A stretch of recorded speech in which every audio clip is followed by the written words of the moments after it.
வணக்கம். இப்போ நாங்கள் இந்த சோளம் வாங்கிட்டு வந்திருக்கிறோம்.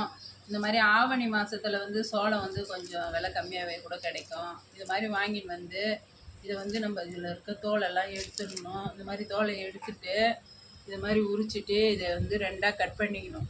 இதை நம்ம தண்ணியில் அவிச்சோம்னா அதில் இருக்கிற சத்து இறங்கிடும். அதனால் என்ன பண்ணணும், நம்ம இட்லி பாத்திரத்தில் தண்ணி வச்சு இட்லி ஊற்றுறோம் பாருங்க, அந்த தட்டை கீழ் தட்டு வைக்கணும், மேல் தட்டு வைக்கக்கூடாது. கீழ் தட்டு வச்சு இதை ரெண்டாக கட் பண்ணி இதை நல்லா கழுவிட்டு இது மேலே அப்படியே லைட்டாக உப்பு தண்ணி கொஞ்சம் லைட்டாக தெளித்து, அப்போ நல்லா நமக்கு டேஸ்ட்டாக இருக்கும் சாப்பிட்றதுக்கு.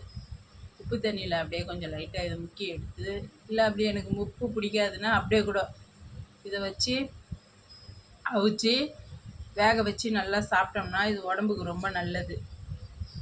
இது மாதிரி சோளம் இப்போ இந்த ஆவணி மாதத்தில் கிடைக்கிது. இதுமாரி வாங்கி சாப்பிடுங்க. ஸ்கூல் போயிட்டு வர பிள்ளைங்களுக்கும் இந்த வேக வச்ச சோளத்தை கொடுத்தோம்னா உடம்புக்கு ரொம்ப நல்லது. இது மாதிரி செஞ்சு கொடுங்க. நன்றி, வணக்கம்.